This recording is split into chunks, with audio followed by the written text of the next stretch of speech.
son mudas. No hacen nada las normas jurídicas.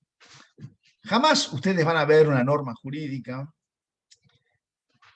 caminando por la calle para saludarla. ¿Cómo le va? ¿Qué dice usted? Artículo 770 del Código Civil y Comercial. No existe eso. Las normas jurídicas que resuelven o cuya función es resolver los conflictos de intereses,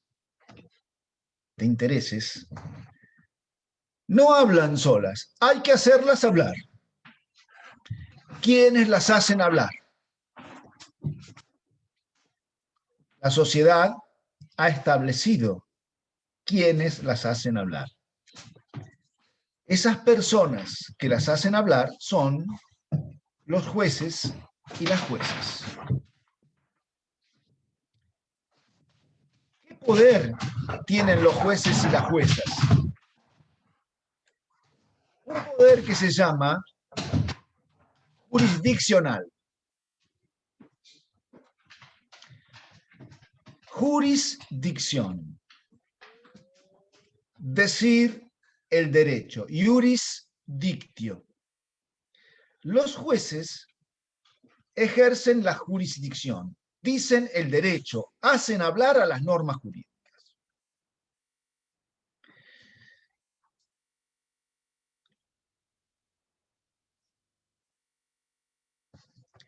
¿Es que acaso la función de la jurisdicción encarnada en los jueces, porque ellos son los que llevan a cabo la iuris dictio, llevan a cabo decir el derecho, es que acaso la función jurisdiccional tiene por objetivo o finalidad encontrar la verdad?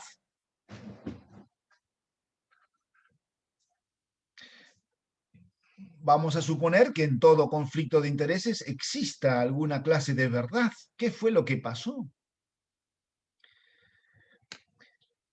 Bueno, la función jurisdiccional es bastante menos ambiciosa que eso.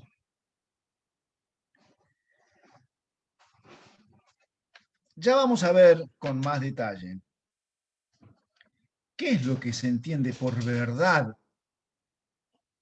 dentro de un proceso judicial. Les adelanto ahora lo siguiente. Los jueces van a escuchan historias, cada parte del conflicto de intereses cuenta su historia. ¿Y saben cuál es la verdad judicial? ¿A dónde está la verdad judicial? ¿A dónde se deposita el triunfo en esta puja de intereses judicial? En aquella historia que logra el apoyo de otras historias. La historia que cuenta el testigo, la historia que cuenta el perito, la historia que cuentan los documentos que se han firmado. Ahora, eso tiene que coincidir con la verdad. Ya vamos a explicar dentro de poco que no en el sentido de la verdad científica o filosófica. Y vamos a explicar y vamos a demostrar que no.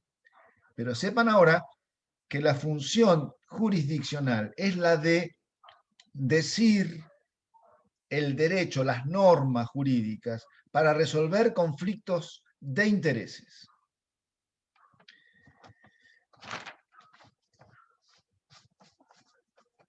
¿Y qué decir de la justicia?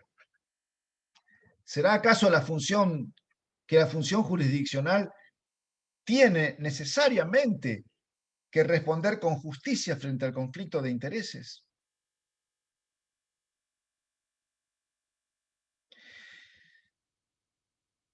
Yo siempre cuento el mismo ejemplo, y seguramente algunos de ustedes ya me lo han escuchado, porque es bueno el ejemplo. Entonces, ¿para qué ser original? El tema es que para que el que lo escuchó es aburrido, para los que no, bueno, aquí va. Hay un señor que es papá y, o una señora que es mamá, lo mismo da para el ejemplo, con 3 de sus hijos. Hay una torta pequeña, una torta de chocolate, ¿y qué hace? El progenitor, la progenitora, corta la torta por la mitad y da una mitad a 2 de sus 3 hijos. Yo les pregunto, ¿es eso justo? Y sé lo que me van a responder. No, porque se están olvidando del tercero. ¿Qué pasa con el tercero? No le dieron nada. Y en la cara, haciéndolo sufrir además. Más injusticia que esa. ¿A dónde quiero ir? A que cuando uno agrega variables a la situación, el sentido de lo que es justo va de banquina a banquina. Veamos. 5 minutos antes de esta situación había 2 tortas iguales. Y una de las 2 tortas, el tercer hijo, el que no recibió ninguna de las mitades a las que acabo de hacer referencia, se comió él solo una torta.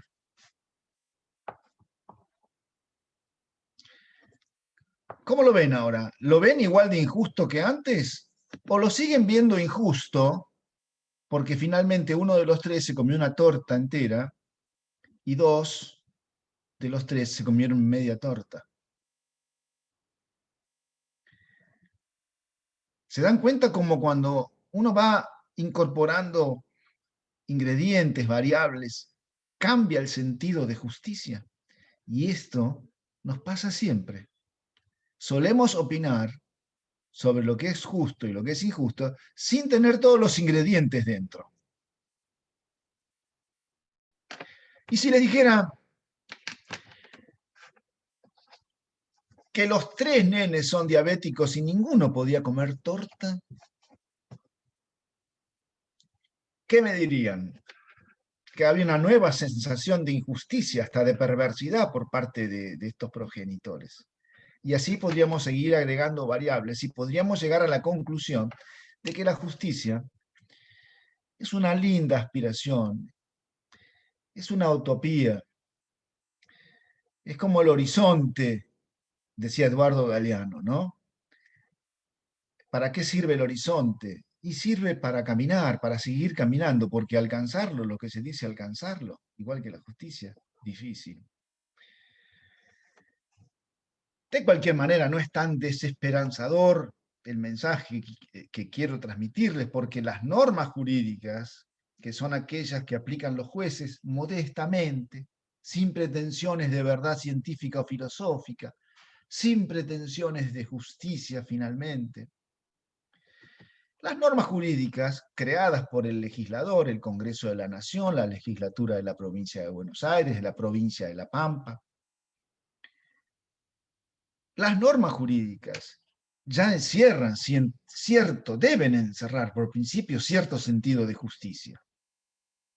Malo sería que el Congreso Nacional o las legislaturas provinciales concibieran sistemáticamente de nacimiento ab ovo, digamos, y yo sé que a los lingüistas no les va a gustar que usen un latinismo, pero desde el origen mismo,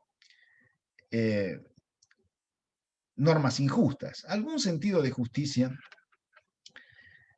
tiene que haber.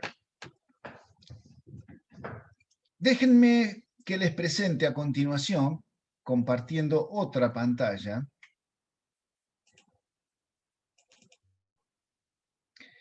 ahora tienen un Word en blanco. Les quiero presentar 2 tipos de normas jurídicas. La primera, esta.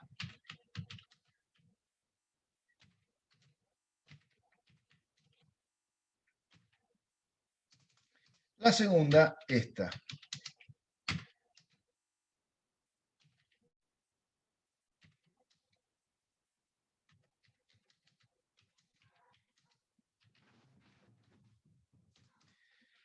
¿Qué tenemos acá? La primera, esta propiamente es una norma jurídica típica. Y funciona así. Dada cierta situación de hecho, que sería A sería un antecedente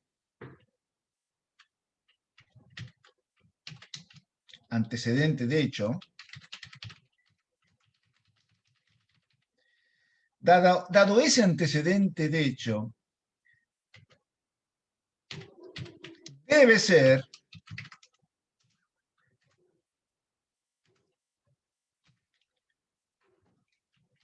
cierta consecuencia jurídica. Y solo esa consecuencia jurídica, B. Si la casa pertenece a una persona X y no pertenece a una persona Y,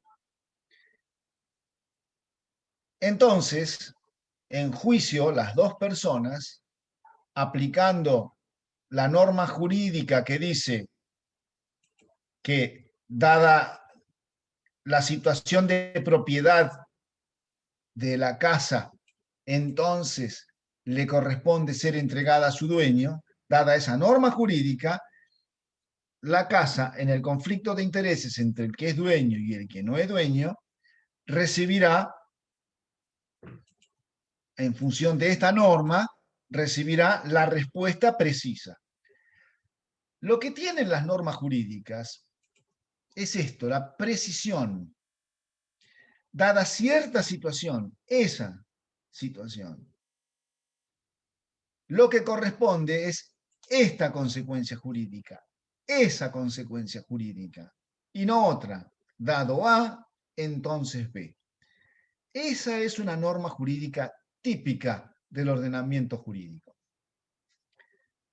Pero les tengo que presentar, esta sería entonces una norma jurídica típica. Les tengo que presentar otra norma jurídica que no es igual a la anterior, que se llama principio jurídico. Los principios jurídicos tienen un esquema similar. Dada determinada situación, dado A, determinada situación de hecho, debe ser la mejor solución posible. Por eso se dice que los principios jurídicos son mandatos de optimización. Ante determinada situación de hecho, hay que hacer lo mejor posible, lo más razonable, lo más equitativo, todos conceptos abiertos. Conceptos abiertos, razonable, equitativo, que permiten incluir muchas soluciones. No nada más, como en el caso de la norma jurídica, la consecuencia B.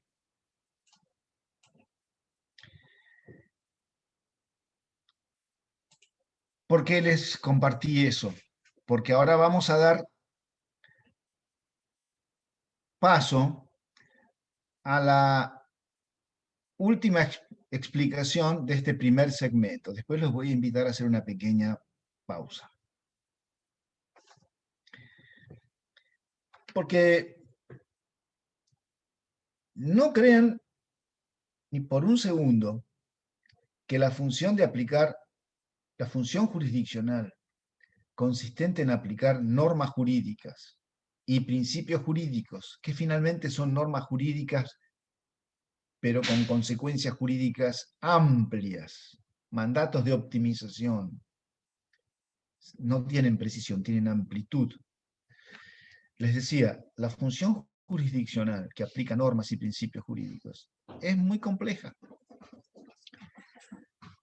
Y vamos con este ejemplo. En un parque que tiene una sola entrada, hay un cartel que dice: prohibido ingresar con vehículos. ¿Está claro? ¿Qué duda cabe? Se presenta una camioneta 4x4, bien grandota, y quiere entrar. Los guardias lo detienen y le dicen: mire el cartel, prohibido entrar con vehículos. Los guardias simbolizan a los jueces, digamos, en nuestro ejemplo, ¿no? Los podemos reemplazar para que sirvan a nuestros fines. Mire el cartel, vehículos, lo suyo es una camioneta, no puede entrar. Bah, está clarísimo. A continuación se presenta un rodado sofisticado de cierto tamaño, no tan grande como la camioneta, eléctrico, y que es utilizado por una persona con discapacidad para desplazarse. ¿Qué hacemos? ¿Lo dejamos entrar? Porque dice prohibido entrar con vehículos. Entonces, ¿qué tenemos que hacer? Y tenemos que ir a ver, ir para decidir, escarbar un poco. ¿Por qué se habrá creado esta norma de prohibido entrar con vehículos? Estoy indagando los debates parlamentarios, los fundamentos, la llamada exposición de motivos que suelen contener las leyes, nos damos cuenta que esta prohibición fue establecida por dos razones. Primero, para evitar ruidos molestos, a fin de no asustar a la fauna, a los animalitos del parque, a las aves, para no incomodar también a las personas que están haciendo picnic o están haciendo alguna actividad recreativa. Pero también, además de para evitar ruidos molestos, para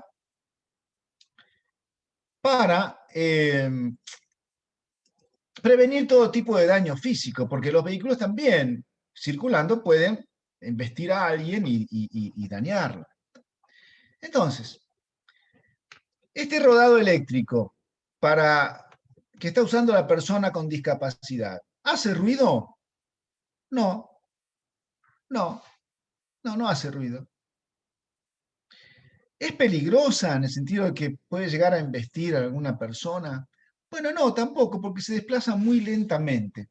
Con lo cual, aún siendo una especie de vehículo, lo podríamos dejar entrar. Pero fíjense el trabajo que tuvimos que hacer para llegar a esta conclusión. Ahora, a continuación, quiere entrar al parque una banda de muchachos y muchachas con instrumentos musicales de lo más variados, muy estruendosa, como si fuera una comparsa, digamos. Quieren entrar. El cartel dice: prohibido ingresar con vehículos. Pero son ruidosos.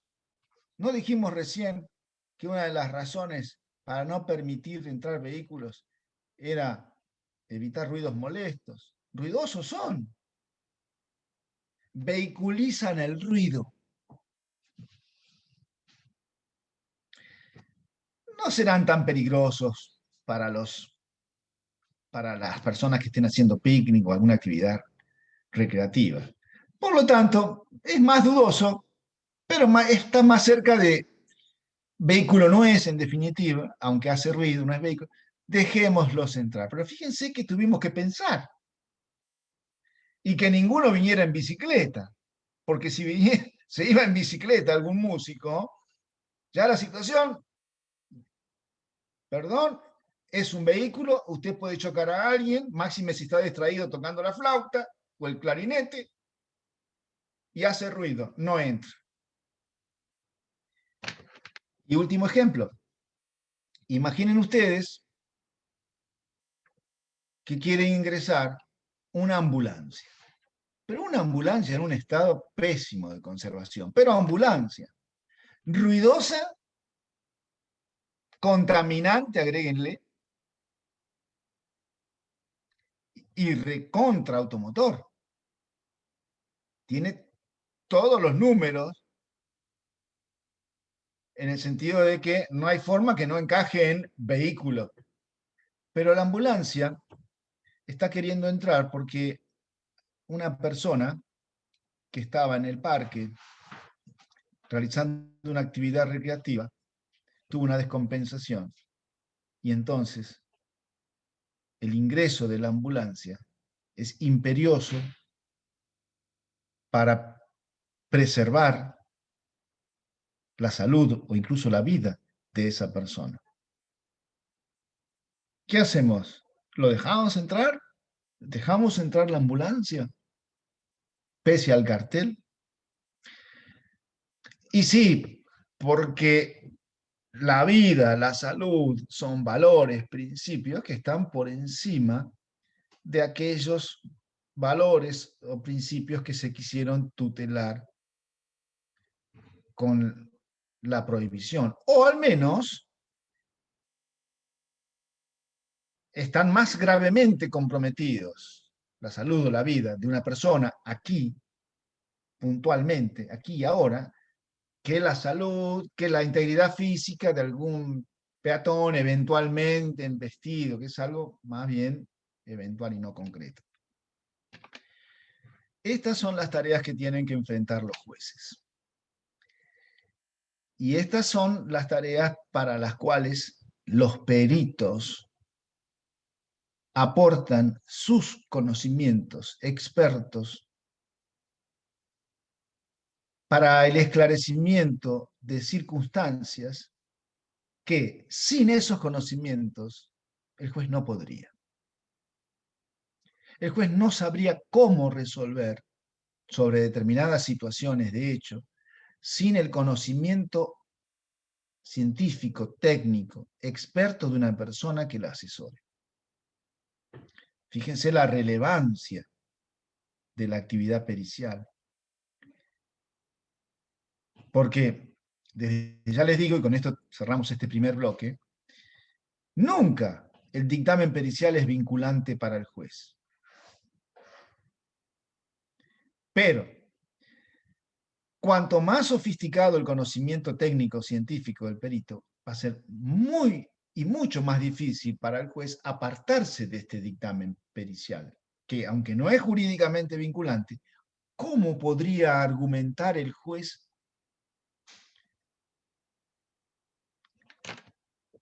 salir del alcance de lo dictaminado por el perito si es tan específico lo que ha dictaminado el perito que el juez no tiene forma? Entonces, muchas veces un dictamen pericial es una suerte de presentencia. Bueno, gente, hacemos una pequeña pausa, si les parece, de unos 5 minutos como para descansar un poco. Y a continuación vamos a entrar directamente en la noción y en la explicación de lo que es un proceso. Y les voy a mostrar en qué segmento de ese proceso entra el perito a tallar, cuando empieza a trabajar. Entonces hacemos una pequeña pausa de 5 minutos, si les parece bien, y nos reunimos rápidamente.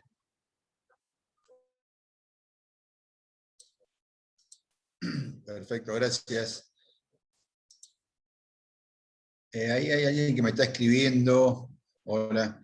Me está escribiendo que hay un alumno que quiere ingresar. No sé quién mandó el mensajito recién, a ver. Decirle que le pusimos un mensajito, que se ponga el nombre y el apellido, porque no sabemos quién es. Ese era, o que se comunique al celular nuestro.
Bueno, acá estamos nuevamente.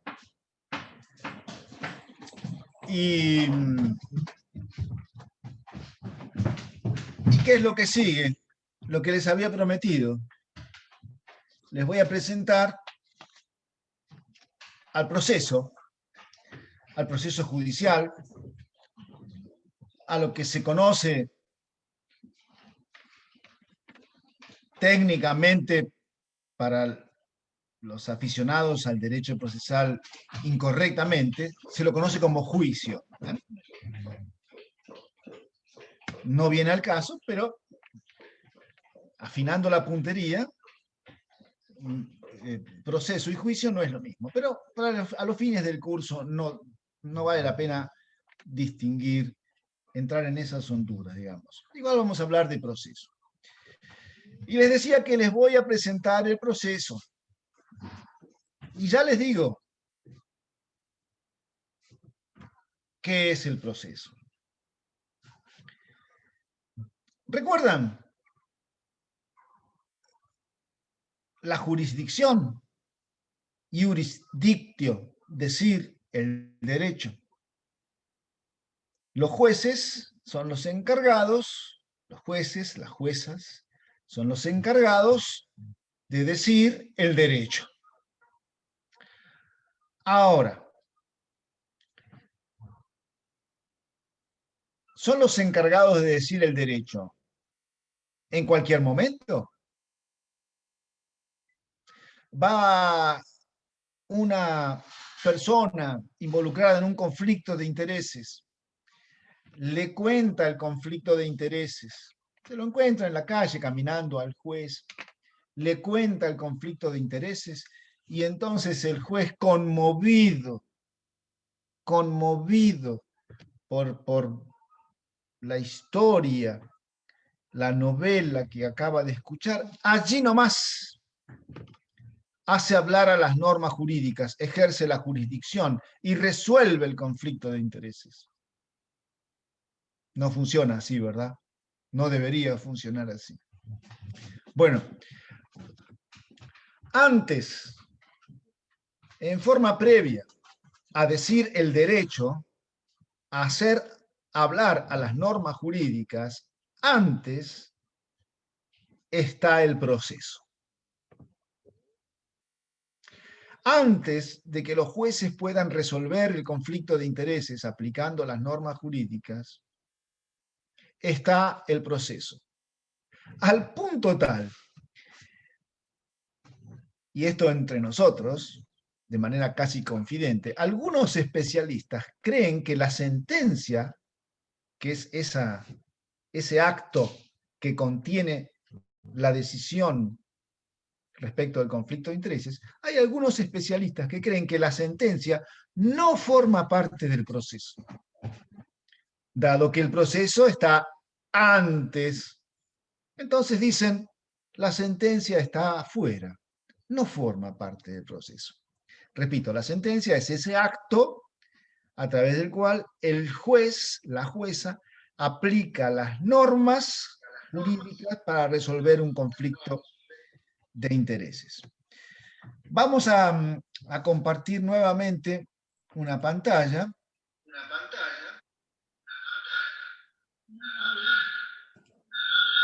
No.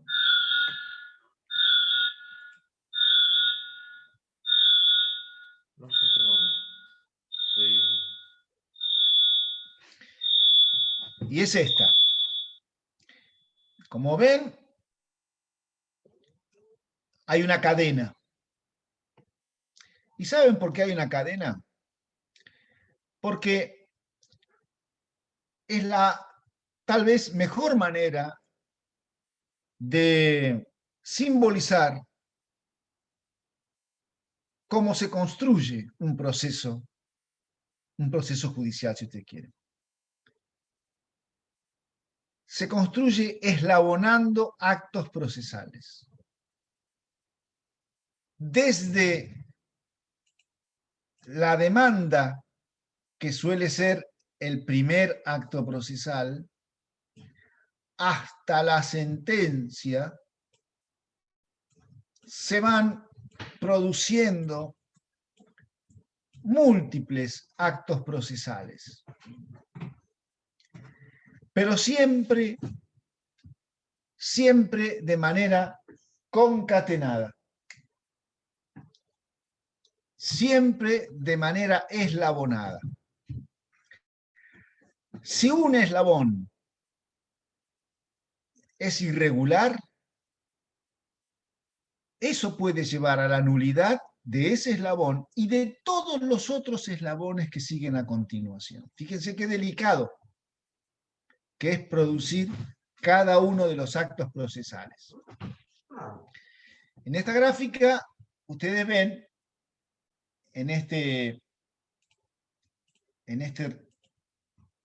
cuadrado amarillo, que se habla de una etapa previa al proceso, porque pasan cosas antes del proceso.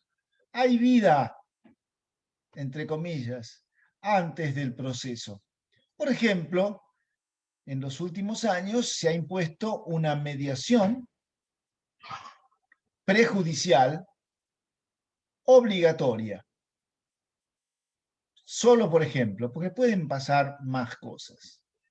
Esta mediación, como les decía, está antes de la demanda. Y por último, no crean que el proceso termina con la sentencia, porque hay que ver si esa sentencia es cumplida voluntariamente por quien resulta obligado por ella. Si no es cumplida voluntariamente, el proceso sigue y avanza hacia una etapa de ejecución de sentencia. Entonces, ¿qué tenemos hasta acá? La jurisdicción hace hablar a las normas jurídicas. ¿Para qué? Para resolver conflictos de intereses. Pero antes de que la jurisdicción pueda expedirse, necesita ser transitado una magnitud transitada, una magnitud a la que vamos a llamar proceso, que se construye paso a paso, de manera eslabonada, desde un primer acto que es la demanda, aunque puede haber alguna otra actividad anterior, y así hasta llegar hasta el acto que corona todo este proceso, que es la sentencia, aunque puede haber una actividad posterior. Bien, les dije que es importante la forma en que cada uno de los eslabones del proceso, la forma en que cada uno de los actos procesales es realizada. Y eso importa, les dije, porque si el acto fuera irregular, si el acto procesal, si el eslabón fuera irregular, es decir, si no fuera hecho según las reglas, irregular, no reglas, ese acto, ese eslabón de la cadena podría ser inválido y su invalidez arrastraría la invalidez de todos los otros eslabones que le siguen, haciendo caer absolutamente todo lo que continúa, lo que viene después. Entonces, viene la pregunta: ¿cómo es que deben ser hechos los actos procesales? ¿Dónde está establecida la forma, establecido el modo en que deben ser hechos los actos procesales? ¿Dónde está dicho eso? Bueno, está dicho fundamentalmente en lo que se conoce como códigos de procedimiento, leyes de procedimiento. Hay una diferencia sutil entre códigos de procedimiento y códigos procesales que no viene al caso para este curso aclarar. Lo podemos tomar como sinónimos. Lo cierto es que estos códigos de procedimientos o códigos procesales o leyes procesales, leyes de procedimiento, regulan de punta a punta cómo deben ser hechos todos y cada uno de los actos de los eslabones que componen la cadena para darle forma al proceso.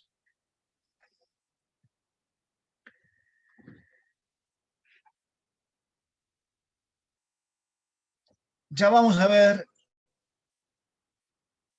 que esta reglamentación acerca de cómo hacer los actos procesales para evitar que sean irregulares, para evitar que entonces puedan ser invalidados.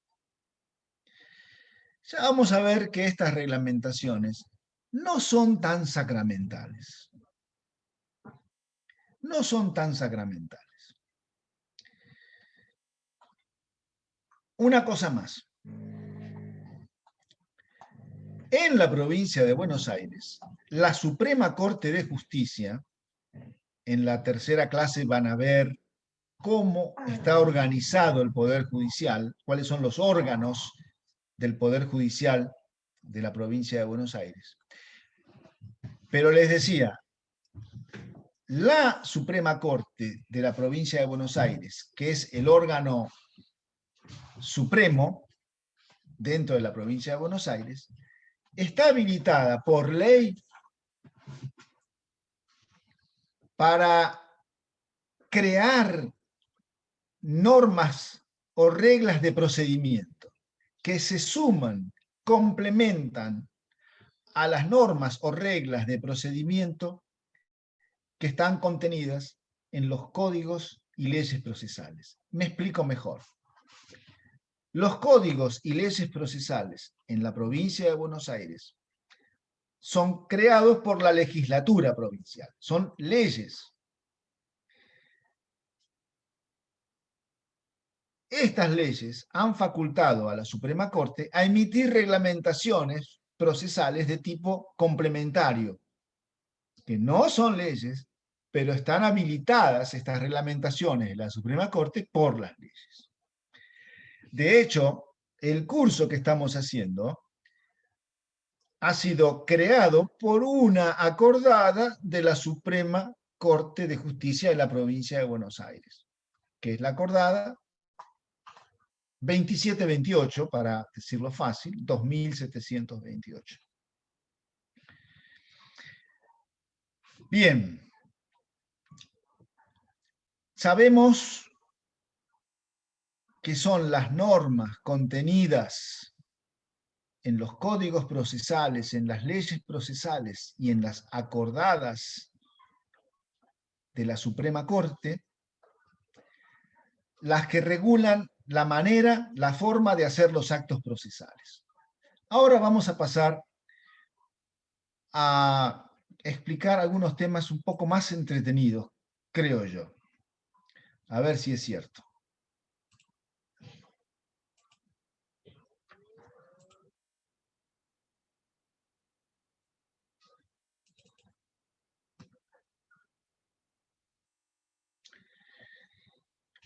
Las normas procesales, contenidas en los códigos, en las leyes, en las acordadas, ¿cómo se hacen? ¿Quién las hace? ¿Qué tiene en cuenta para hacerlas? ¿Son acaso fruto de la inspiración creativa del momento? ¿Solamente? No. Las normas procesales son extraídas de ciertos principios que permiten extraerlas desde allí. Es como si bajaran desde allí. De manera que los autores de las normas, de alguna manera, las bajan desde allí. Principios procesales. Ahora quiero hablarles del principio llamado dispositivo. Y les digo que este principio dispositivo tiene un rival, un enemigo frontal, que es el principio inquisitivo. Y sí, lo de inquisitivo viene de la Inquisición medieval. Ahora vamos a ver por qué. Según el principio dispositivo, el inicio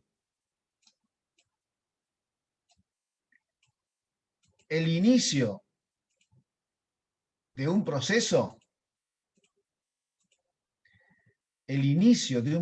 la puesta en marcha de un proceso, depende de la iniciativa de los particulares.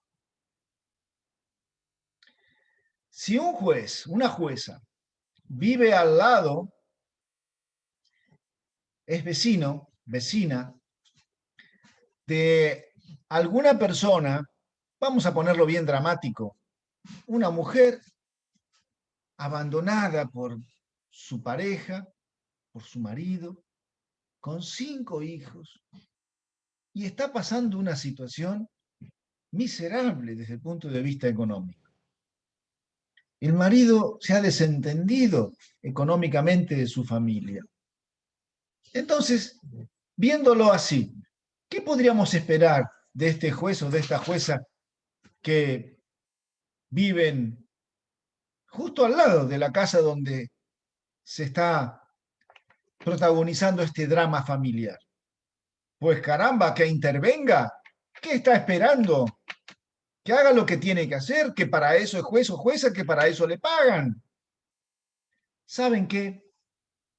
No pueden.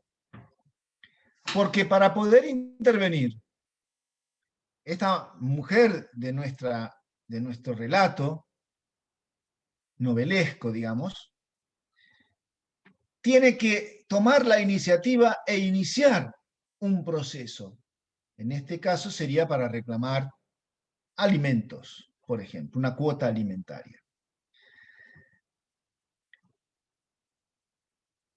Las normas contenidas en el Código Procesal se alimentan de este principio dispositivo y un proceso no puede ser iniciado sino esa iniciativa de la persona interesada, de la persona que es parte del conflicto de intereses.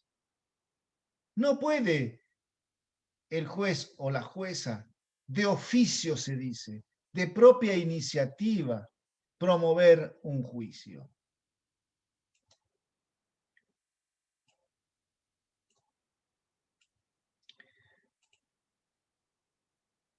Desde luego que las cosas se ven diferentes desde el principio inquisitivo. Desde el principio inquisitivo, pues claro que el juez o la jueza tendría que ir a hacerse cargo de la situación y con o sin reclamo de la persona involucrada en el conflicto de intereses, ir, zambullirse dentro del conflicto de intereses para encontrar una solución aplicando las normas jurídicas. Pero ese principio inquisitivo no nos rige.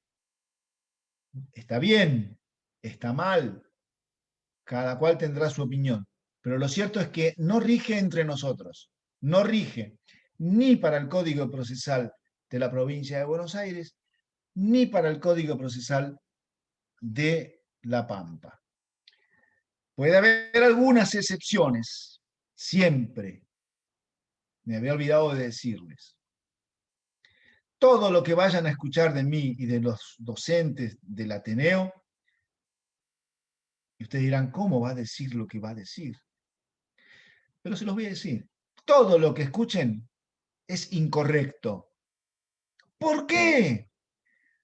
porque todo lo que escuchen va a estar en un nivel, no de superficialidad, pero de escasa profundidad a los fines del curso. Cada cosa que se dice tiene excepciones, tiene recovecos, tiene idas y venidas que hacen que lo que se dice, así dicho, realmente no sea del todo correcto. Para ejemplificar, les estaba diciendo, en materia de violencia familiar, sí rige el principio inquisitivo. No hay que esperar que venga la denuncia si el órgano judicial se entera. Pero es algo excepcional por las obvias razones implicadas en los asuntos de violencia familiar. Bien, otra nota del principio dispositivo tiene que ver con algo que la gente se queja mucho y no sin razón, pero con poco conocimiento. No sin razón, pero con poco conocimiento. Y es el del impulso del proceso. La justicia es lenta. Se tarda mucho. Bueno, lo que voy a decir no va a ser del agrado de los abogados, aunque voy a decir que tienen sus atenuantes.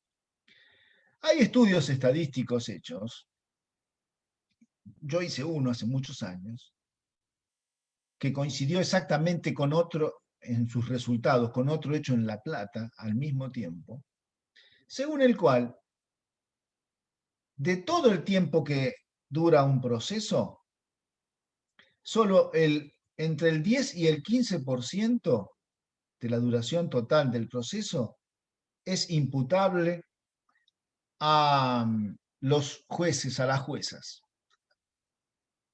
El resto del tiempo, otro 10 o 15%, es imputable a los auxiliares de la justicia, y ahí entran los peritos y las peritas. El 70% del tiempo restante es lo que demoran las partes con sus abogados para realizar los actos procesales que están a su cargo. Esto es estudio estadístico. Y muy curiosamente, en lugares tan disímiles como distantes, La Plata, Trenquelauquen. Lo cierto es que, según el principio dispositivo, incumbe primordialmente a las partes realizar la activación del proceso para que no se detenga. Su rival, el principio inquisitivo, nos dirá todo lo contrario. Nos dirá que el impulso del proceso para que no se detenga depende del juez, de la jueza, del órgano jurisdiccional, de ninguna manera de las partes. ¿Cuál es nuestro sistema? El Código Procesal de la provincia de Buenos Aires, así como el de La Pampa, son mixtos en este sentido del impulso. No lo eran con el inicio. En el inicio eran puros dispositivos. Pero con el impulso están repartidos. Como regla, el impulso le compete, le cabe a las partes del proceso, a los interesados en el conflicto. Y, vamos a decirlo así, excepcionalmente, el impulso también le incumbe al juez, a la jueza. De manera que en materia de impulso podemos decir que nuestros sistemas procesales bonaerense y pampeano son mixtos.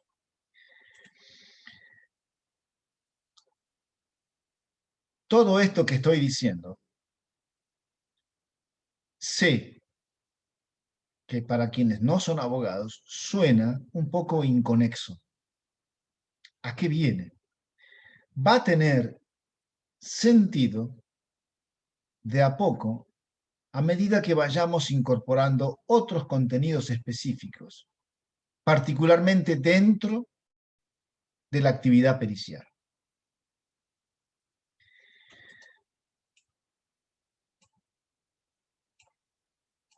Sobre ¿qué hechos va a tener que resolver el juez o la jueza? Exclusivamente sobre los hechos aportados, introducidos al proceso por las partes, nos dice el principio dispositivo. Los jueces, las juezas de oficio, aunque estén de propia iniciativa, de oficio, aunque estén al tanto de qué es lo que ha sucedido en un conflicto de intereses, no pueden introducir su conocimiento personal sobre los hechos. Los hechos tienen que ser, se dice, alegados, aducidos, planteados por las partes. Por supuesto, el enfrentado principio inquisitivo nos dirá todo lo contrario.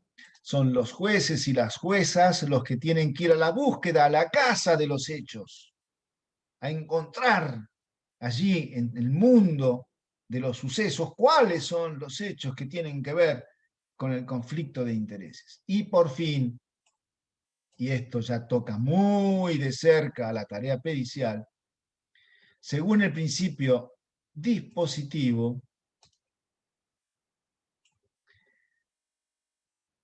son las partes las que tienen que probar los hechos.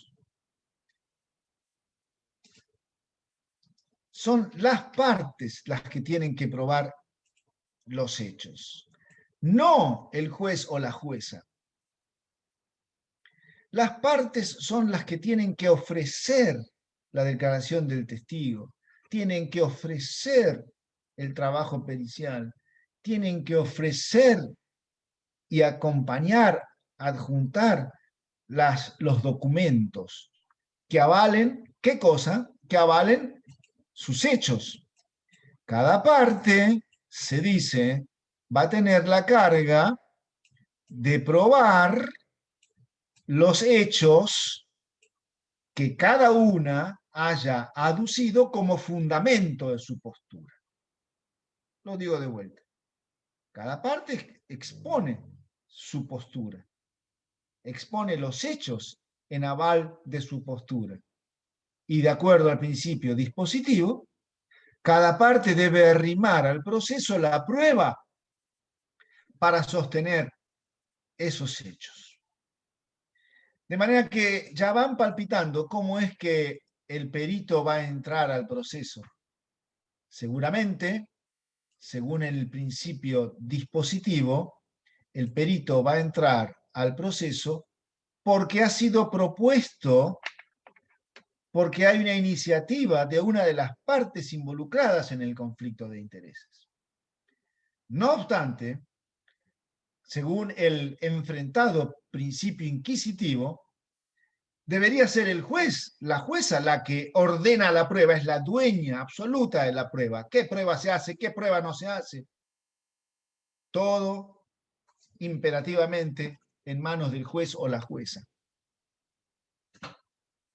Y nuestros sistemas procesales, pampeano y bonaerense, en materia de pruebas, ¿se enrolan bajo qué principio? ¿El dispositivo o el inquisitivo? Bueno, una vez más, así como cuando hablamos del impulso, también en materia de prueba, nuestros sistemas procesales son mixtos.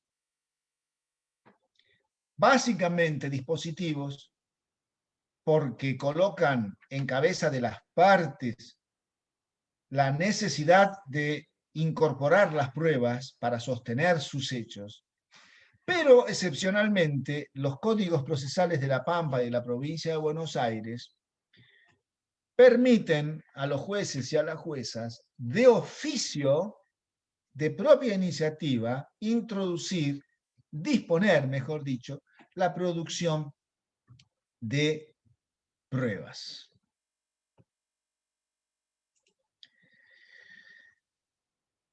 Bien, hasta acá, ¿cómo vamos?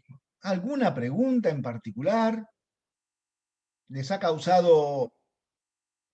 Veo que sí, veo que, o no veo ninguna.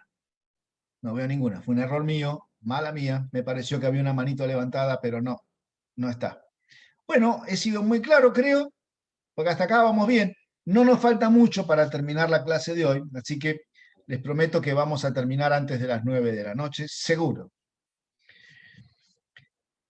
Les quiero explicar otra cosa importante que tiene que ver con los plazos procesales.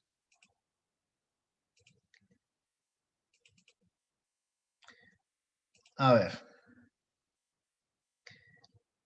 Bueno, pero esto lo vamos a explicar así, para acortar un poco. Los plazos procesales funcionan de una manera que es más fácil de decir que de repetir. Cuando hablo de plazos procesales, quiero decir los plazos para realizar cada uno de los actos procesales. Porque no existe la libertad de hacer cualquier acto procesal en cualquier momento, dado que hay una cadena de actos procesales, como hemos visto, el proceso es una cadena de actos procesales, para cada eslabón hay un plazo. Cada uno de los actos procesales tiene un plazo. Hay un plazo para contestar la demanda, hay un plazo para producir la prueba, etcétera, etcétera, etcétera. Ahora, ¿cómo funcionan estos plazos procesales? Sabemos cómo funcionan en la vida los plazos. Un plazo que comienza un lunes, termina el otro lunes, porque es una semana. Bueno, listo. Dentro de una semana nos vemos. El lunes sabemos que nos tenemos que ver el lunes de la semana que viene. Pero ¿cómo funcionan los plazos procesales? ¿Funcionan así? Bueno, yo les decía que funcionan de una manera que es más fácil de decir que de repetir. Y es la siguiente.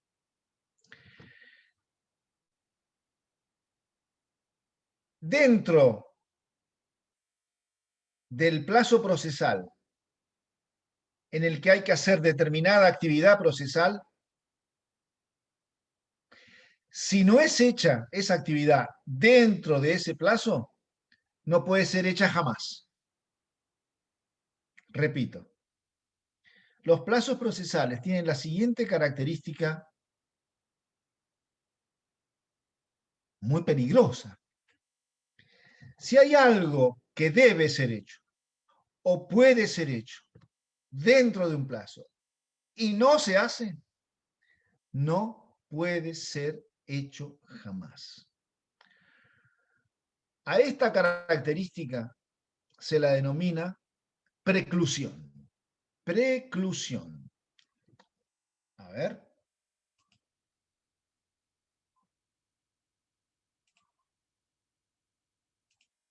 Lo vamos a escribir. Nos olvidamos un poco de la norma jurídica y vamos a poner esta palabra rara. Preclusión. Igual. Lo que se puede o debe hacer dentro del plazo procesal y no se lo hace, no se lo puede hacer ya nunca más.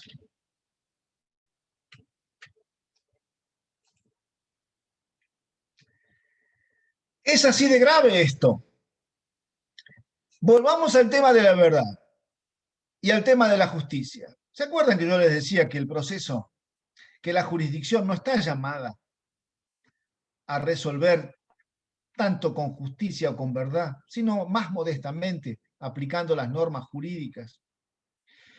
¿Y saben por qué? Acá vamos a encontrar un ejemplo, porque el proceso, la forma en que funciona el proceso, no le permite a la jurisdicción a veces resolver con verdad o con justicia.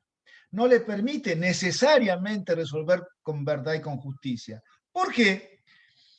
Porque supongamos que un juez emite una sentencia injusta, que es injusta porque no se ajusta a lo que pasó, no se ajusta a la verdad del conflicto de intereses. la persona perjudicada por esta sentencia injusta, que no para nada se ciñe a lo que fue el conflicto de intereses, tiene 5 días para apelar esta sentencia. ¿Y saben qué? Se le pasó el plazo. No apela la sentencia dentro de los 5 días. ¿Es que acaso, dado que la sentencia es muy injusta, podrá apelarla al 7º día, al 15º día, dentro de 3 meses? No, jamás. Y entonces, ¿a dónde quedan la verdad y la justicia como objetivos sine qua non dentro del proceso? Si, según las reglas o principios que rigen el proceso, basta que venza un plazo para que quede pulverizada cualquier expectativa de verdad o de justicia. El proceso es un ámbito en el que puede ganar, es un espacio en el que puede ganar el que no tiene razón y puede perder el que tiene razón. Es un ámbito muy cruel. Y esto que les acabo de decir sobre los plazos es tal cual. Supongan que hay una demanda entablada muy injusta, son todas mentiras, pero se le vence el plazo al demandado para contestar la demanda. ¿Es que podrá contestarla más adelante, dado que la demanda es pura mentira? No, no la puede contestar. ¿Y saben qué? No es gratis no contestar una demanda.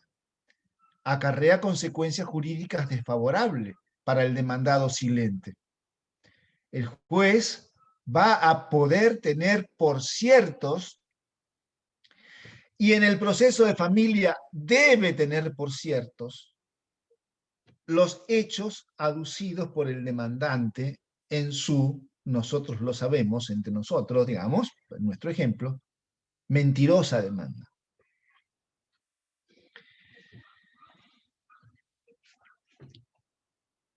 Ahora, pequeña distinción.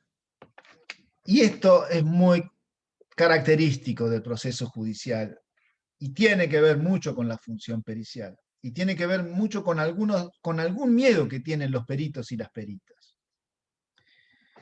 Dijimos, lo que no se hace dentro del plazo procesal, pero debió o pudo hacerse dentro del plazo procesal, no podrá ser hecho jamás. Ahora, esto que es la preclusión, funciona de dos maneras. De una manera fatal y de una manera no fatal. ¿Qué es esto? ¿De qué me está hablando este hombre? Bueno, funciona de manera fatal cuando el solo vencimiento del plazo, como una cuestión de calendario, digamos así, el solo vencimiento del plazo dispara la consecuencia preclusiva. Es decir, vence el plazo y ya automáticamente no se puede hacer aquello que debió haberse hecho o pudo haberse hecho y no se hizo. Ejemplo, el plazo para apelar que les decía, el plazo para contestar la demanda que les decía. Estos plazos preclusivos, que automáticamente ni bien se cumplen, disparan esa eficacia preclusiva propiamente dicha, se llaman perentorios. ¿Qué es un plazo perentorio? Es un plazo preclusivo en el cual la operatividad de la preclusión es automática por el solo vencimiento de los plazos, del plazo. No hay tutía por una cuestión de calendario. Se cumplió el plazo, adiós. Lo que se tenía que hacer o se podía hacer dentro del plazo no podrá ser hecho jamás, con sacrificio, como les decía, de la justicia, de la verdad o de lo que sea. Cuidado con el proceso judicial. Cuidado con el proceso judicial. Ahora, y esto sí que les va a interesar a los peritos y a las peritas. Hay plazos preclusivos que no son perentorios. ¿Qué quiere decir? Que por más que se cumpla el plazo, sigue abierto y sigue abierto hasta que una decisión judicial, tiempo después de que ha vencido el plazo, diga, bueno, ya venció el plazo. Esta es la situación normalmente del perito. Y de todas las pruebas, del plazo de prueba. Según el Código Procesal, se los digo en voz bajita, el proceso más, ahora vamos a hablar de que hay varios tipos de procesos, el proceso más extenso que está previsto tiene una duración asignada por la ley para producir la prueba de 40 días. 40 días. ¿Saben cuánto se tarda para producir la prueba en vez de esos 40 días? Meses y hasta años. ¿Pero cómo? Si el código dice 40 días, claro, pero no es un plazo preclusivo, pero no es perentorio. ¿Por qué? Porque para cerrarlo, verdaderamente cerrarlo, no alcanza con que se cumplan los 40 días. Tiene que haber una decisión del juez después de los 40 días que diga, se cerró. Y entonces, ¿cuándo se cierra? Cuando el juez o la jueza digan, se cerró. Entonces, hay dos clases de plazos preclusivos. Los perentorios, aquellos que se cumplen y adiós, como les decía. No se puede hacer lo que no se hizo. Y hay otros que se ven, otros plazos preclusivos que se vencen, pero siguen abiertos, hasta que el juez o la jueza, entre comillas, se acuerdan y lo dan por cerrado. El plazo de prueba es preclusivo, pero no perentorio. Y dentro del plazo de prueba es que se va a insertar la tarea del perito. Brevemente, un par de cosas más.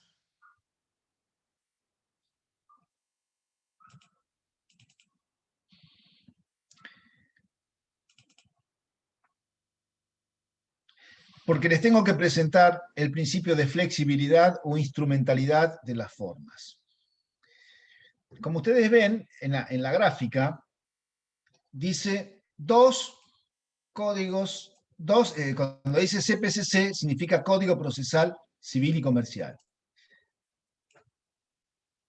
La idea es que el Código Procesal de la provincia de Buenos Aires, así como también el de La Pampa, digamos, el Código Procesal, en realidad son dos códigos procesales. Hay dos en uno. ¿Cómo? Si es uno, no pueden ser dos. No, hay dos en uno. ¿Por qué? Porque la mayor parte de los artículos contenidos en los códigos procesales, en La Pampa no llega a los 800 artículos, el Código Procesal Civil y Comercial. En la provincia de Buenos Aires llega a los casi 900 artículos, es un poco más extenso. Perdón, 800 artículos, que es un poco más extenso. No, dije bien, 900 el Código Procesal Civil y Comercial, porque ya se les va a explicar que se injertó el proceso de familia con varios artículos y eso suma para llegar a una cantidad global de 900 artículos. No importa. El asunto es que, les decía, cada uno de estos códigos tiene una enorme mayoría de artículos, de normas que dicen cómo hay que hacer los actos procesales. Yo les explicaba hoy que deben ser hechos los actos procesales de acuerdo a ciertas formas, modos previstos en las normas contenidas en los códigos procesales, leyes procesales y acordadas. Pues bien, la forma en que deben hacerse los actos procesales está prevista en la mayor cantidad de los artículos, pero hay unos pocos artículos en cada uno de estos dos códigos y en todos los códigos procesales del país. Cada provincia tiene su código procesal. Es algo que ténganlo presente desde ahora. En un Estado federal, cada provincia organiza su administración de justicia y sanciona sus leyes de procedimiento. Por eso es que en La Pampa el Código Procesal Civil y Comercial no es igual que el de la provincia de Buenos Aires, aunque tienen muchas similitudes porque arrancan históricamente de un tronco común. Lo cierto es que hay un segmento mayoritario de normas en estos códigos que dicen cómo hay que hacer los actos procesales, que es esto que hemos visto aquí con verde. Pero hay unos poquitos artículos de estos códigos que dicen que, aunque no se hagan los actos procesales, como dicen esta mayor cantidad de normas, aunque no se hagan así, igual valen, aunque sean irregulares, porque no se hacen los actos procesales como dicen la mayor parte de las normas del Código Procesal, igual valen si cumplen la finalidad. Si el que causó la irregularidad después se queja de la irregularidad, lo siento, usted la causó, usted se queda con este acto irregular. No puede decir que no vale lo que usted mismo provocó. A causa de la irregularidad que usted provocó, no puede pedir que el acto procesal sea invalidado. Por más irregular que sea el acto, si está consentido por las partes, queda saneada la irregularidad. Y lo que todavía es más notable es que por más que el acto procesal no se haga de acuerdo a lo que dicen las normas procesales, se haga de manera irregular, si no causa perjuicio y antes bien, más aún, si causa beneficio a las partes, entonces, por más que los actos sean irregulares, no van a ser nulos. ¿Por qué? Porque las formas son flexibles. El Código Procesal dice cuáles son las formas que deben seguirse, pero también dice que si no se siguen, bajo ciertos requisitos, cumplimiento de la finalidad, consentimiento, no perjuicio, etc., bajo ciertos requisitos, los actos que no se hacen según las formas, es como si se hubieran hecho según las formas, valen igual. Esto, por ejemplo, cuando era juez de primera instancia hace 20 años, yo lo usaba para hacer notificaciones electrónicas, que para nada estaban reguladas en los códigos procesales, pero formaban parte ya de nuestra realidad. ¿Por qué no usarlas? Bueno, ¿por qué? Cumplían la finalidad, eran irregulares las notificaciones electrónicas, pero cumplían la finalidad. Y además, lejos de causar perjuicio, causaban beneficio, porque era mucho más económico en tiempo y esfuerzo que una notificación tradicional. Bueno, para ir cerrando, les tengo que decir lo siguiente. Hay varios tipos de procesos. Como si uno fuera, digamos, haciendo un paralelo o metafóricamente acudiendo a la figura de la ropa.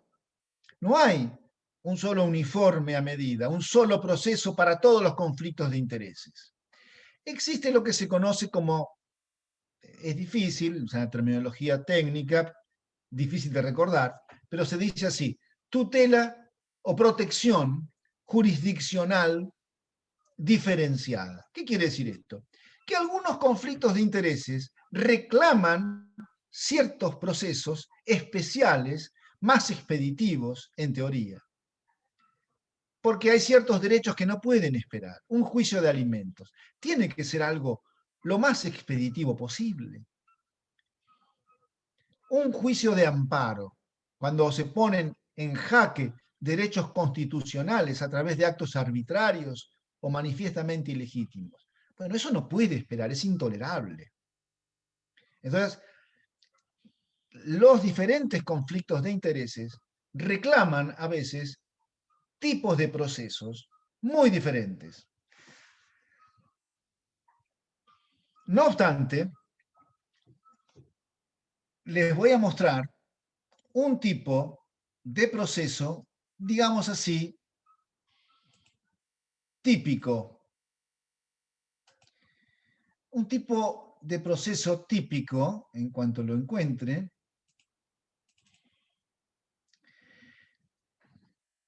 un proceso común y corriente, sin que esta terminología que acabo de usar sea técnica, un proceso ordinario, esta ya es más técnica, tiene las siguientes etapas. Una etapa introductoria en la que las partes hacen sus planteos, el demandante presenta su demanda, al demandante se lo suele llamar actor, se lo suele llamar accionante, demandante, como dije.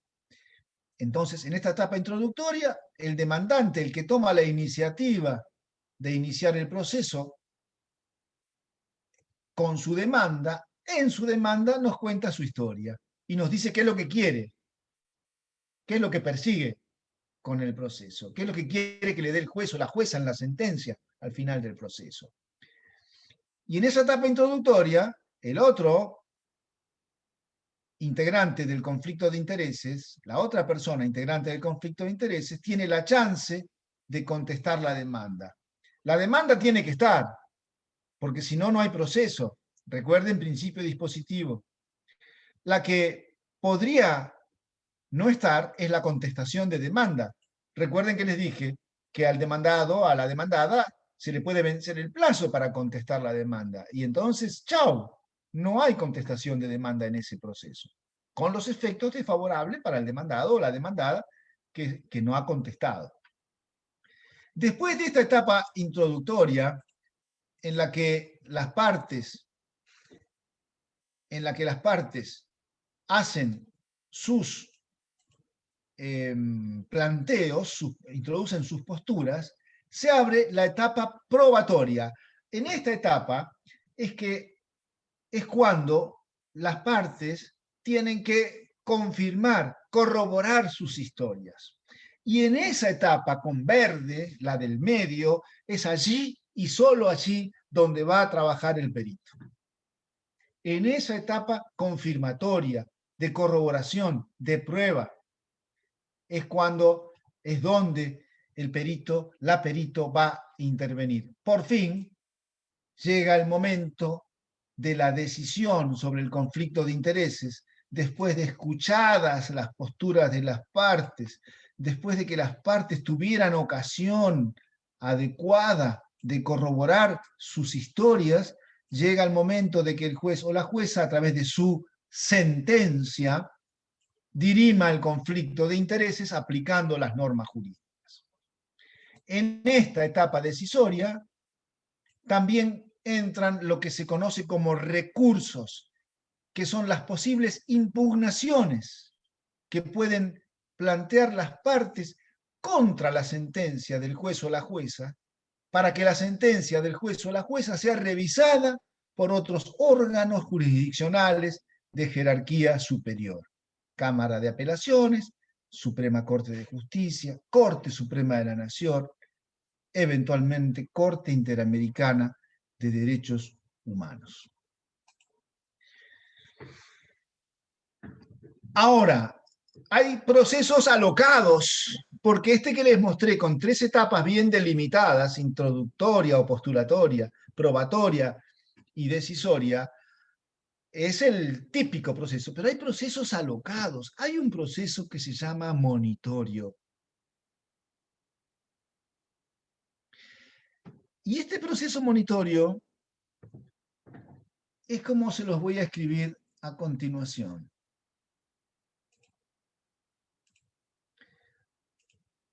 Créase o no, el proceso monitorio tiene la siguiente estructura. Demanda, sentencia. Se plantea la demanda y a continuación el juez dicta sentencia. ¿Pero cómo? ¿No nos habías dicho antes que eso es imposible, que no puede alguien contarle al juez en la calle, a la jueza en la calle una historia y ahí nomás la jueza, el juez decidir el conflicto. Lo acabo de decir. Bueno, hay un proceso que se llama monitorio en el que se plantea la demanda y sigue la sentencia. ¿Por qué? Porque, se los digo en 30 segundos. Estadísticamente, algunos derechos vienen de arranque, de nacimiento, tan fuertes que casi cuando se les aplicaba esta estructura de etapa introductoria, probatoria, etapa decisoria, casi sobraba todo, porque era tan fuerte el derecho que se hacía valer que los demandados, las demandadas ni se presentaban. Era tan creíble el derecho que sobraba casi todo el proceso cuando se le aplicaba esta estructura ordinaria a la que les mostré, la de las 3 etapas. Entonces ello llevó a pensar, ¿y para qué vamos a hacer tanta historia? Demanda, sentencia, perdón, ¿y no vamos a escuchar al condenado? Sí, después de la sentencia. Porque entonces el demandado, dado que el derecho que se hizo valer de entrada en la demanda es tan sólido, tanto que le siguió la sentencia inmediatamente, el demandado es el que va a tener que promover un proceso con esta estructura introductoria, probatoria, decisoria, para dar vuelta esta sentencia monitoria. Es decir, se invierte el peso del paso del tiempo. Porque si hay un derecho sólido, muy sólido de nacimiento, por ejemplo, en una escritura hecha ante un escribano, se contrae una deuda y se establece la fecha de pago, eso es muy sólido. No se puede discutir la firma, no se puede discutir la entrega del dinero. Lo único que hay que hacer es pagar cuando llega el vencimiento. Entonces, si ese derecho tan sólido es para hacerlo valer, es sometido a un proceso tradicional, tarda mucho tiempo innecesariamente. ¿Y sobre quién pesa ese tiempo? Sobre el acreedor, que es el que tiene el derecho a cobrar. En cambio, con el proceso monitorio, al invertirse el peso del paso del tiempo, demanda, sentencia, y el que tiene que promover un proceso para desvirtuar esta sentencia es el deudor. Y entonces, ¿sobre quién pasa a pesar el paso del tiempo? Disculpen el juego de palabras. Sobre el deudor. Se invierte se invierte el contradictorio. Y ahora sí, terminamos. Recuerden que esto es muy pesado, ya lo sé, pero sirve como aprestamiento. Es como cuando uno compra un terreno, está lleno de malezas y tiene que sacar las malezas, nivelarlo, con el tiempo va a crecer el pasto, con el tiempo va a quedar todo. Bueno, ahora estamos con el terreno lleno de malezas y estamos arrancando los yuyos. Es una tarea muy fea, es aburrida, pero créanme que lo que les digo tiene sentido y le van a encontrar ese sentido cuando avancemos más en el curso. Les decía que faltaba una cosa, pero antes de esa cosa, sepan que ustedes han recibido, lo dijo el doctor Martín, han recibido ya su cuenta de usuario para entrar al campus de la Facultad de Ciencias Económicas y Jurídicas. Allí van a encontrar todas estas gráficas que yo les he ido mostrando y además, y esto es lo que me interesa, van a encontrar una ejercitación que no es obligatoria, pero sí sería muy conveniente que la hicieran. Una ejercitación sobre todo lo que les estoy diciendo yo ahora. Esa ejercitación de alguna manera va a medir el grado de absorción de todo lo que yo les dije ahora. De manera que los invito a entrar al campus insisto, ya deberían tener los datos como para hacerlo, y además allí van a encontrar los programas oficiales, el libro que escribí hace unos años sobre peritos, que está actualizado hasta mediados de 2018, pero en lo básico está bien, está vigente. Y todo esto que yo estoy diciendo lo van a encontrar allí, de manera que además de poder escuchar esta grabación otra vez más, de haberla escuchado ahora, otra vez más, otras veces más, porque va a estar a disposición también allí, en ese mismo campus, van a poder leer el material bibliográfico. Entonces, ¿qué hay ahí? Bueno, el libro, los programas. Va a haber un foro de avisos, es un lugar donde se les va a avisar la noticia que hubiera. Va a haber un foro, un lugar para hacer consultas, para hacer preguntas que serán respondidas por el cuerpo docente. Y está esta ejercitación a la que les estoy haciendo referencia, que son 10 preguntas nada más, y son rápidas, como para chequear cómo han absorbido esto. Y ahora vamos a lo último. Último de lo último, recontra último, y nos despedimos. Hacemos un poco de trampa, porque tendríamos que estar hasta las 9, pero es mucho como primera clase, tanto tiempo. Además, no es lo específico. Cuando lleguemos al tema de peritos propiamente, entonces por ahí es otra cosa. Vamos a lo último de lo último, y lo último de lo último es que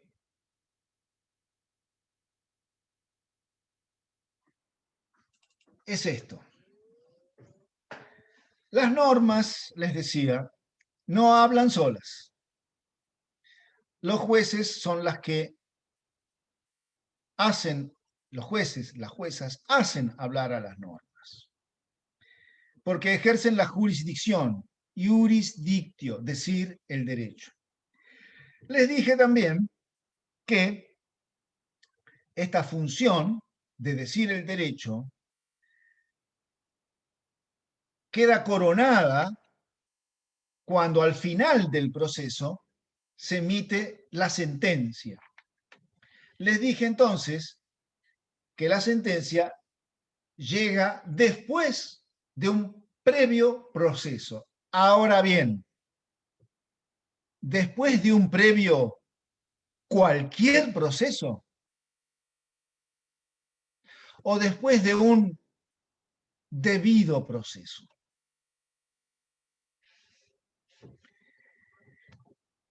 Después de un debido proceso. Si no hay un debido proceso, el fruto, la sentencia, corre el riesgo de ser nula, de ser írrita, de ser, digamos así, objetada a través de un nuevo proceso de impugnación de la cosa juzgada. Es muy técnico. Pero lo que quiero mostrarles ahora es simplemente las 7 notas básicas. Hay quienes agregan más para perfilar la noción de debido proceso, pero las 7 notas básicas que hacen que un proceso sea un debido proceso son las siguientes. Primera, chance adecuada de ser oído. Es lo que vimos en la etapa introductoria de un proceso ordinario, con la demanda y la contestación de demanda. Chance de ser oído, de poder contar la historia. Segundo, chance suficiente y adecuada de poder confirmar, corroborar aquello que hemos dicho. Chance de producir prueba. Vayan teniendo en cuenta que si no van estando reunidos estos requisitos, el proceso será proceso, pero no será debido proceso. También, para que un proceso sea debido proceso, tiene que ser coronado por una sentencia que no sea arbitraria, una sentencia que sea razonable. Una sentencia es arbitraria, por ejemplo, cuando tiene por probado un hecho que no está probado, o cuando tiene por no probado un hecho que sí está probado, o cuando aplica una norma que no es aplicable al caso, etcétera, etcétera. Hay diversas causales de arbitrariedad, pero les he dado 3 ejemplos y eso alcanza para que ustedes comprendan que la sentencia no puede ser cualquier cosa. Según una fórmula acuñada por la Corte Suprema de la Nación, una sentencia es arbitraria cuando no es derivación razonada del derecho vigente en aplicación a las circunstancias comprobadas de la causa. Es decir, si no se ciña los hechos, si no se ciña las pruebas, y si no se ciña el derecho vigente, la sentencia es arbitraria. Todo el proceso, desde que se inicia hasta que termina, tiene que durar un plazo razonable. Y esto no lo vamos a ahondar aquí, pero ha sido estudiado fundamentalmente por la Corte Interamericana de Derechos Humanos y no existe una cantidad de tiempo fija, porque depende de la complejidad del asunto, de la sensibilidad de los derechos que estén en discordia, depende de la diligencia de las partes, depende de la diligencia de las autoridades estatales. Entonces, con todos esos ingredientes, podemos tener caso por caso las pautas para determinar si la duración de un proceso ha sido razonable o no. Argentina ha sido condenada por la Corte Interamericana de Derechos Humanos justamente por infringir este principio, porque en un caso de familia, el caso Furlan, se tardó 12 años para una cuestión, como digo, de índole familiar que no vamos a entrar a analizar ahora. Pero es un plazo que realmente era excesivo, no era razonable, y créanme que convivimos con procesos así todos los días, lamentablemente. Además, el proceso debe ser transitado en una situación en la que las partes del proceso actúen en un pie de igualdad. Y esto es complicado porque no somos iguales. No es lo mismo, supongan un juicio entre Microsoft y un taxista, porque un auto de Microsoft chocó en la esquina con un taxista. ¿Cómo se logra la igualdad procesal ante una situación de desigualdad en la realidad? Bueno, es complicado. Por eso, más que igualdad, se podría hablar de igualación procesal y de cierto activismo de los jueces tendiente un poco a equiparar esta situación para garantizar que existe igualdad de armas.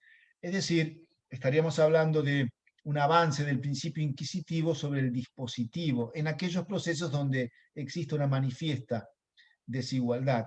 Esto que acabo de decir es muy opinable.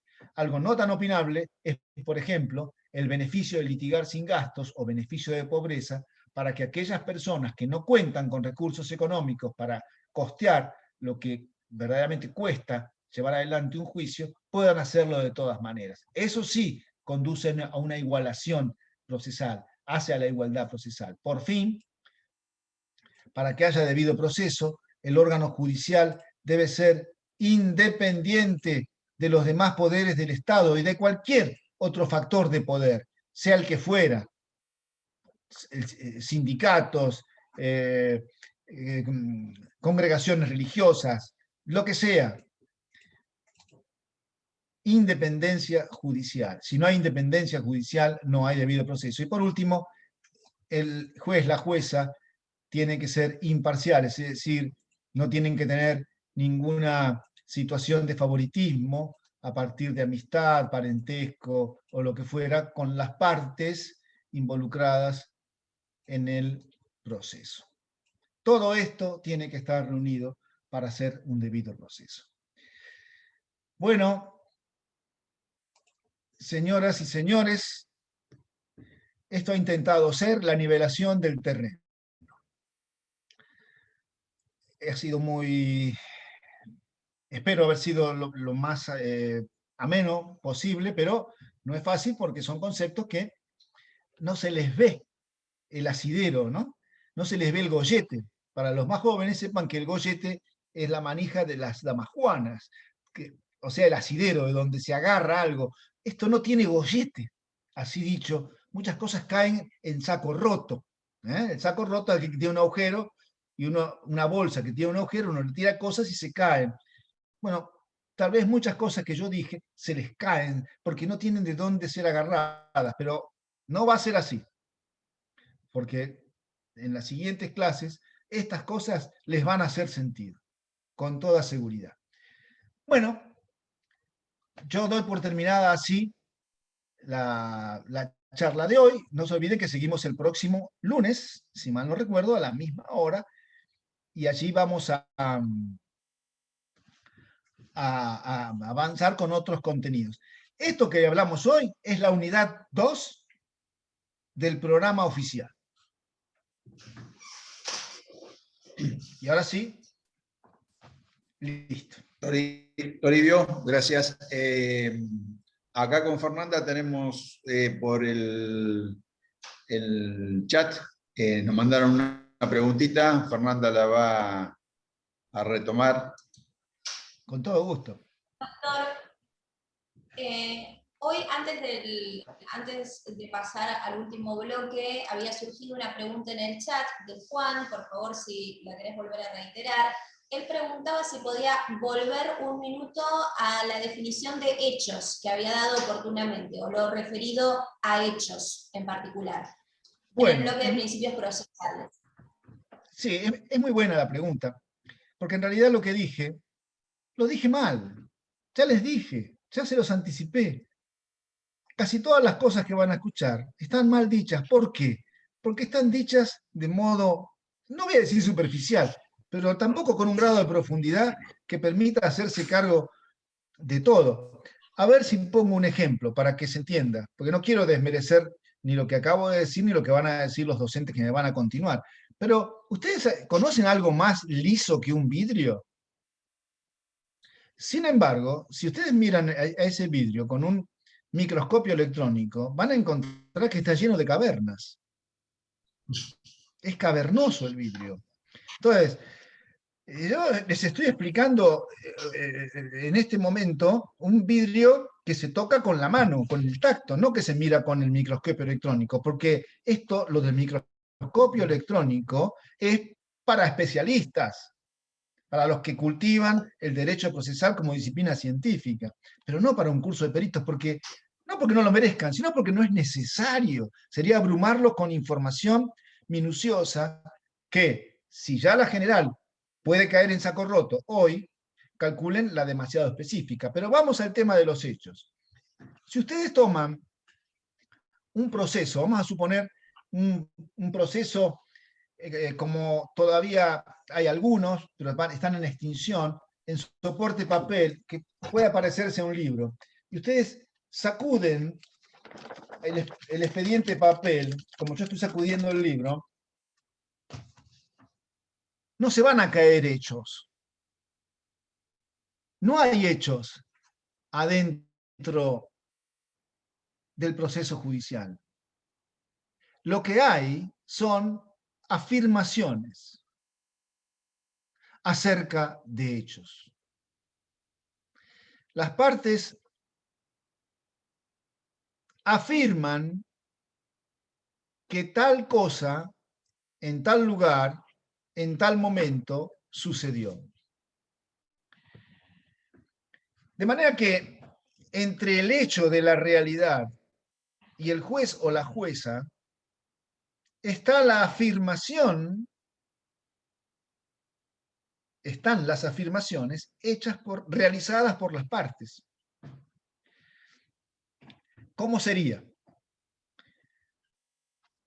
Nosotros, seres humanos, tenemos sentidos, percibimos la realidad, percibimos lo que pasa.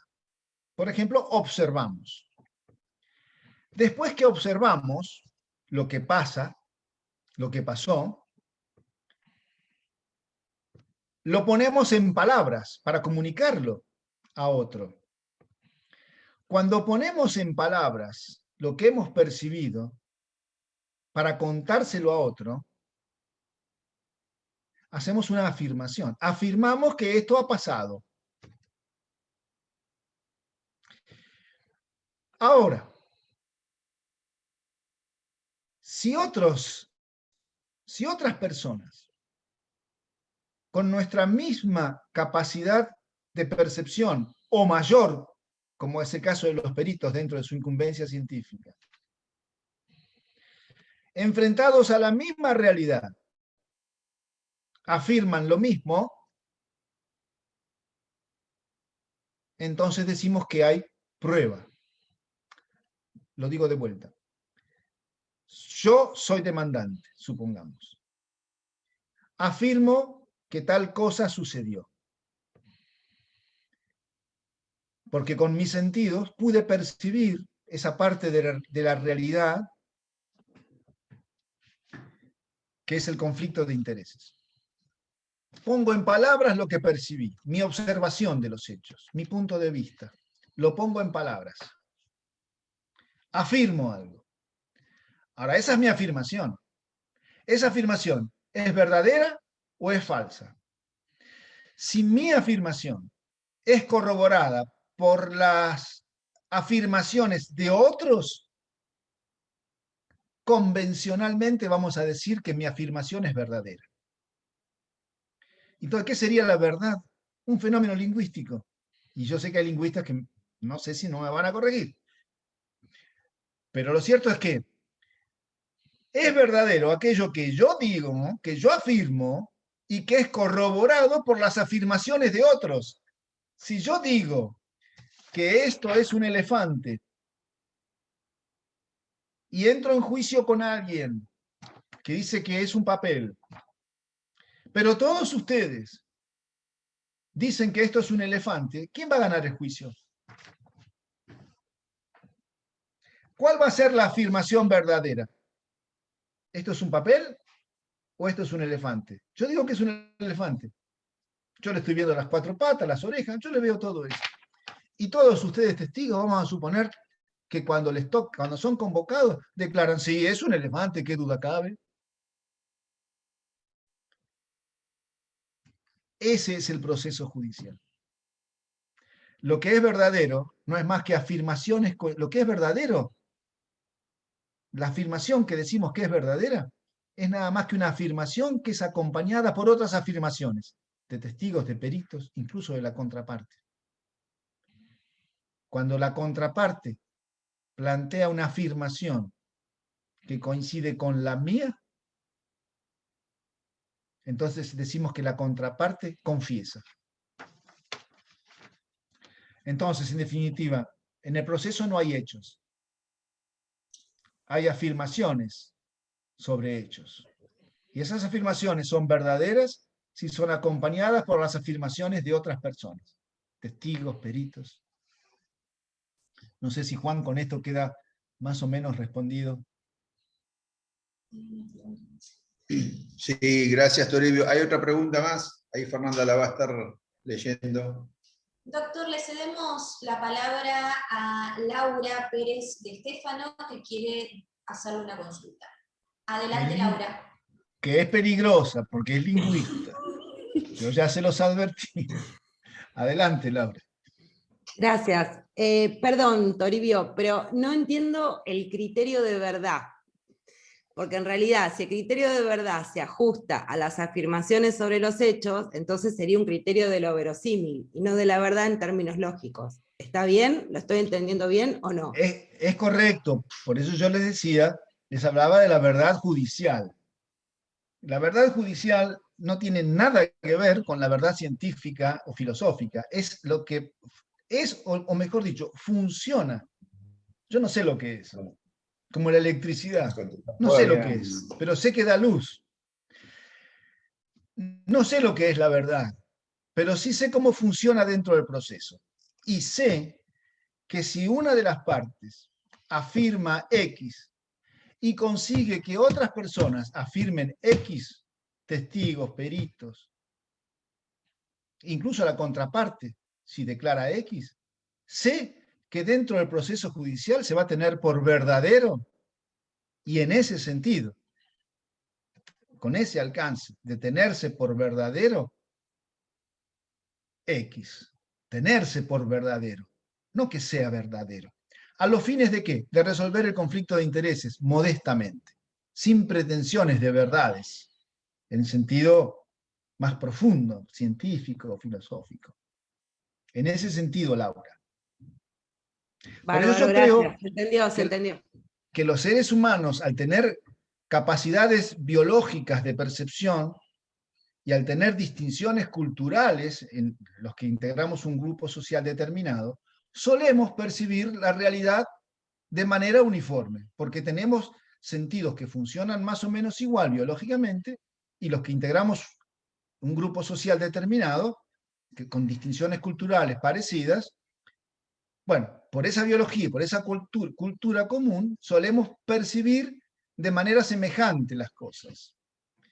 Entonces, cuando uno de nosotros afirma algo, si los demás que tienen estas capacidades biológicas y culturales compartidas, comunes, lo perciben de la misma manera y lo ponen en palabras de la misma manera, convencionalmente, y al menos dentro del proceso judicial, podemos decir que estamos en presencia de una verdad. Verdad judicial, verdad formal, se dice. Algo, fíjense, los jueces, cuando se les presenta una escritura pública, por disposición del Código Civil y Comercial, tienen que tener por cierto lo que el escribano dijo que fue hecho en su presencia por las partes. Aunque el juez esté convencido de que eso que el escribano dijo que fue hecho en su presencia por las partes, aunque esté convencido de que eso no pasó, no tiene manera, porque la ley lo obliga, tiene que decir eso que dijo el escribano, que fue hecho ante él por las partes, pasó. Salvo que se hiciera todo un trámite engorroso para demostrar, hay que hacer todo un juicio para demostrar la falsedad de esta escritura pública. Entonces, fíjense hasta qué punto puede llegar a jugar la verdad científica o filosófica si el juez tiene que tener por cierto algo que el legislador le obliga a tener por cierto. ¿A dónde está la verdad de lo que pasó allí? Si el juez no tiene la posibilidad de apartarse de lo que dijo un escribano acerca de lo que pasó allí. Entonces la verdad judicial está muy lejos de cualquier otra noción de verdad. Claramente. Gracias, Toribio, muy claro. Gracias. Gracias a vos, Laura. Gracias por ser compasiva, porque sé que hay más hilo en el carretero en este tema, porque conozco que ustedes son estudiosos, estudiosas de esto. Bien, gracias, Toribio. Estamos mirando si hay alguna otra preguntita. No parece. Aprovecho para responder un par de preguntas que surgieron ahí. Uno o dos colegas que ingresaron ahí a último momento todavía no han recibido la clave para ingresar al campus porque nosotros todavía no le enviamos los datos dadas las que entraron ahí sobre la hora, ¿no es cierto? Así que en el transcurso de mañana nosotros enviaremos los datos de uno o dos colegas que se ingresaron ahí sobre el último momento para que desde la Facultad de Ciencias Económicas le envíen las claves. Y en su caso, si no las han recibido para antes del lunes, mándennos un mail al área de académica que todos tienen y nosotros trataremos de informarle a la facultad para que eso se solucione. También otras cuestiones administrativas, que ahí Fernando ya las está contestando punto a punto, a través del chat del Zoom, así que también ya una vez que finalice van a poder ver a partir de mañana, les vamos a enviar el link además del Facebook del Colegio de Abogados, donde esta clase está siendo transmitida en vivo, y una vez finalizada van a poder revisarla como como dijo el doctor Toribio Sosa, y en su defecto, si llega a haber un inconveniente con ese video, tenemos el respaldo de la grabación que también estamos haciendo por vía Zoom. Toribio, no sé si queda algo más.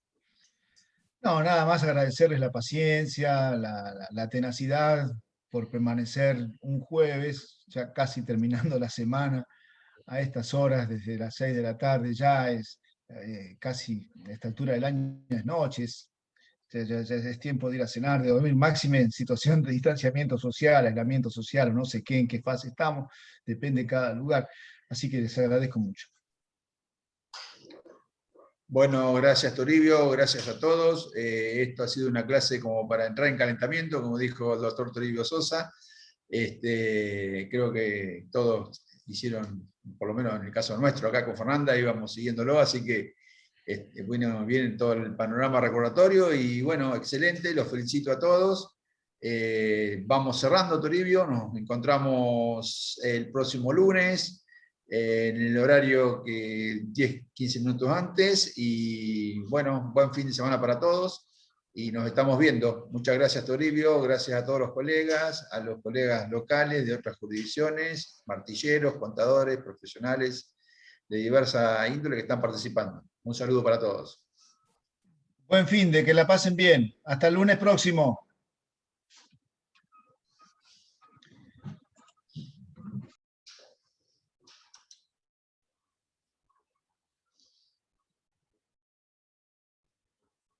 No, no te-